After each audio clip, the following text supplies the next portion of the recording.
Hello friends, तो आज हम स्टार्ट करते हैं स्वस्वरत का पेपर 2 का चैप्टर नंबर 1, जिसका नाम है जनपदोध्वंस मारक व्याधि। स्टार्ट करते हैं हम कॉजेज ऑफ जनपदोध्वंस से। जनपदोध्वंस दो शब्दों से बना हुआ है, जनपद और उध्वंस। जनपद का अर्थ होता है जनसमूह और उध्वंस का अर्थ होता है नाश। तो जनसमूह का नाश होना जनपदोध्वंस कहलाता है। मतलब कोई ग्रुप ऑफ पीपल में कोई डिसीज़ आई, कोई रोग आया, उस वजह से वो पूरा ग्रुप परेशान हुआ और उस वजह से उस ग्रुप में कई लोगों की डेथ हो गई। इसको कहते हैं जनपदोध्वंस। ठीक है। जिस व्याधि से जनसमूह का नाश हो जाए उसको जनपदोध्वंस कहते हैं। मतलब ग्रुप ऑफ पीपल में कोई प्रॉब्लम क्रिएट हो जाए, ग्रुप ऑफ पीपल की में डेथ्स हो जाएं जिस व्याधि की वजह से, उसको जनपदोध्वंस कहते हैं।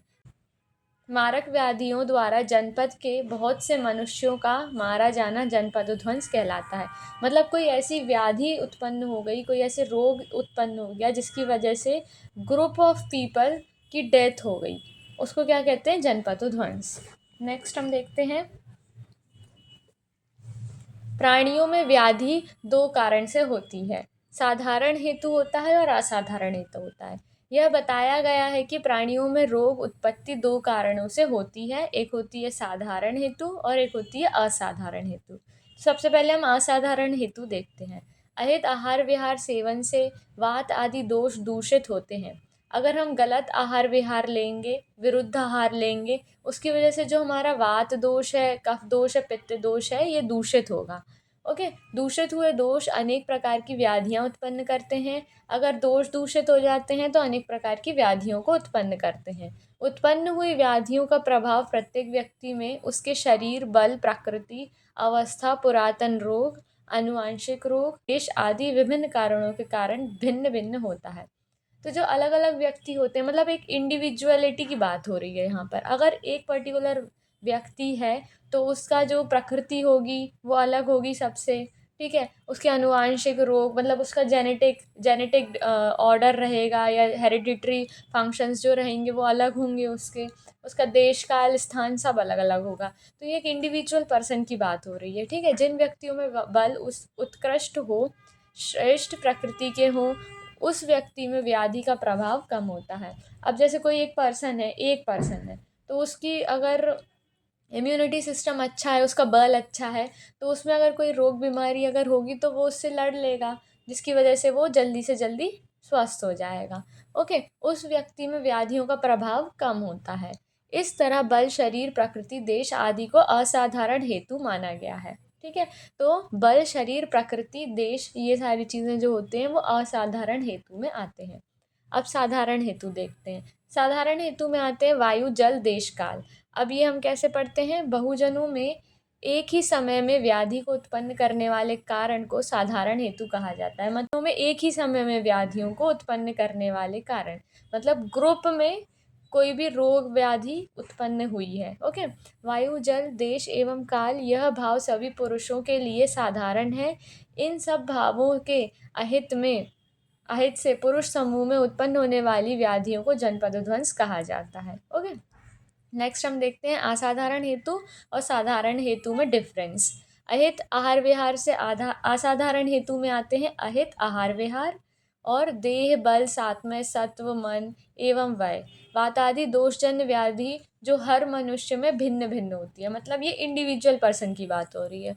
और साधारण हेतु में आते हैं नक्षत्र, ग्रहण, चंद्र, सूर्य, वायु, अग्नि एवं दिनों का अस्वाभाविक रूप। ओके। इसमें सामान्य भाव जो होते हैं वायु, भूमि, देश, काल होते हैं। जन समूह में होने वाली व्याधियाँ जो सभी मनुष्यों में सामान्य होती हैं, मतलब पूरे ग्रुप ऑफ ऑर्गेनिज्म की सेम व्याधि होगी।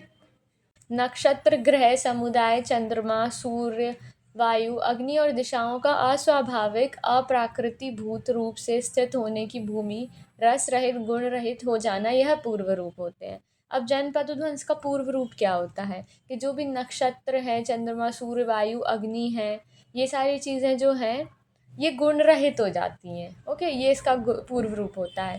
इससे अगर ये सारी चीज़ें गुण रहित हो जाएंगी तो इससे जो औषधि हैं, द्रव्य हैं जो भूमि में पाए जाते हैं, उनके रस, गुण, वीर्य, विपाक, प्रभाव, ये सब भी गुण रहित हो जाएंगे। इसलिए इस द्रव्य के दूषित होने से पहले ही द्रव्यों का संग्रह कर लेना चाहिए। मतलब जब जनपदो ध्वंस आने वाला होता है तो उससे पहले जो भी औषधि द्रव्य होते हैं उनके रस, गुण, वीर्य, विपाक, प्रभाव ये सब दूषित हो जाते हैं।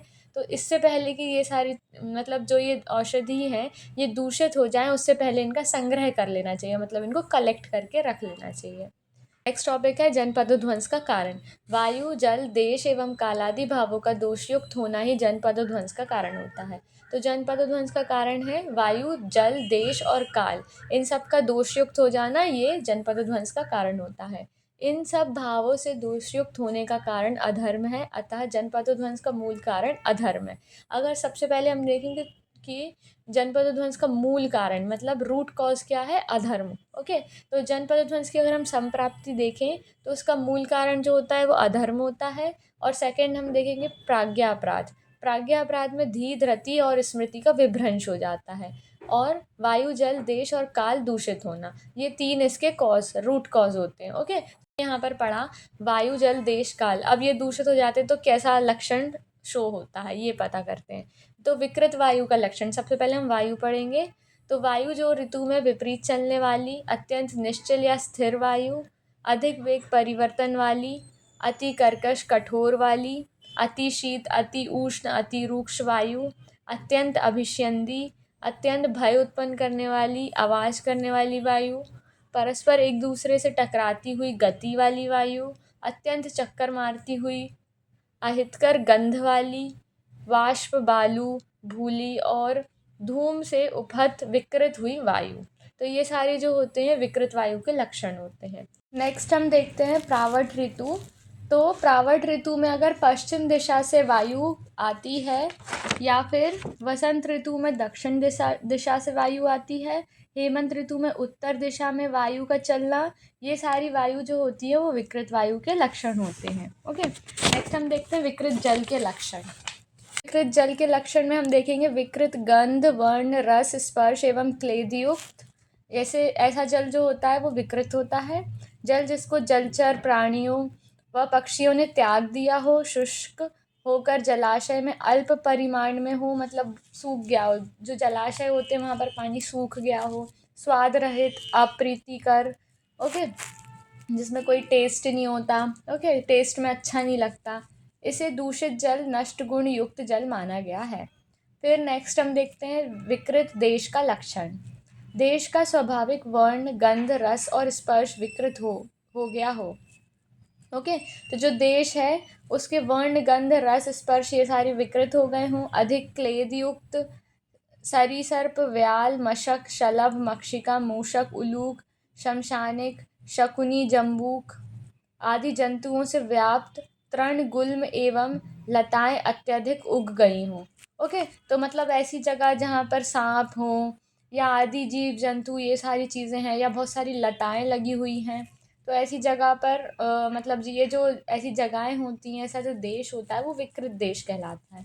अनेक प्रकार के पशु पक्षी समूह विचलित व दुखी होकर स्थान त्याग रहे हों, या फिर कोई एक ऐसी जगह या ऐसा स्थान जहाँ से जो पक्षी हैं और जहाँ के पेड़ सूख गए हैं, जहाँ से पक्षियाँ दूसरी जगह पर शिफ्ट हो रहे हैं, या वहाँ के जो जीव जंतु हैं, पशु पक्षी हैं, वो सारे दूसरी जगह पर शिफ्ट हो रहे हैं, तो ऐसी जगह जो होती है वो विकृत होती है। ओके, जिस क्षेत्र में धर्म, सत्य, लज्जा, आचार व शील त्याग दिए गए हों, मतलब जिस क्षेत्र में ऐसा स्थान जहाँ पर धर्म, असत्य बोलना, लज्जा, मतलब लज्जा का मतलब होता है गिल्ट और ये सारी चीज़ें, ओके, शाइनेस, ये सारी चीज़ें त्याग दी गई हों कि मतलब कोई भी किसी को मार पीट रहा है, कुछ भी हो रहा है, धर्म ही नहीं है वहाँ पर, तो ऐसी जगह भी विकृत देश का लक्षण होता है। ओके, फिर उत्कापात, विद्युत गिरना, ऐसी कोई जगह है जहाँ पर बिजली गिर गई है, भूकंप आ गया है, तो ये सारी जगह जो होती हैं वो विकृत देश का लक्षण होता है।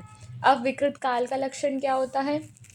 ऋतु के स्वाभाविक लक्षणों से विपरीत लक्षणों वाले, मतलब जो काल काल मतलब होता है टाइम। ओके, तो अगर जैसे कि समर सीजन चल रहा है, जैसे ग्रीष्म ऋतु चल रही है, लेकिन उसकी जगह पर बारिश हो रही है, मतलब कोई सा सीज़न चल रहा है और कोई दूसरे सीज़न की चीज़ें हो रही हैं। ओके, तो ऋतु के स्वाभाविक लक्षणों से विपरीत लक्षण वाले, मतलब ग्रीष्म ऋतु चलने के टाइम पे बारिश हो रही है। ओके, अधिक या अधिक या हीन लक्षणों वाले काल को अस्वस्थकर, अहित, विकृत काल माना जाता है।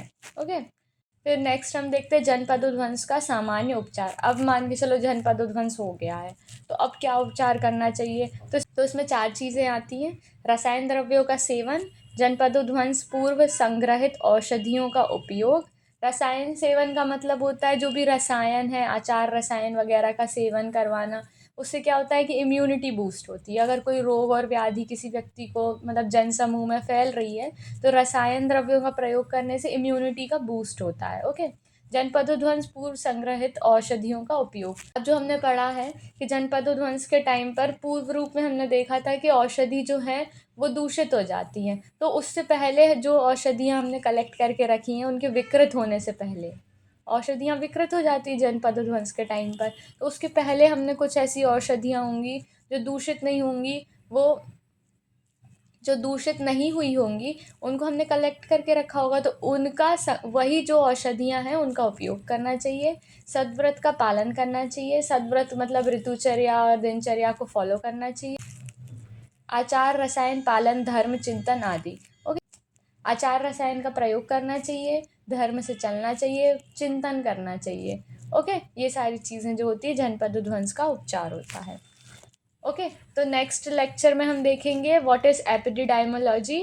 यहाँ पर हम मॉडर्न पढ़ेंगे इसका। ओके। Thank you.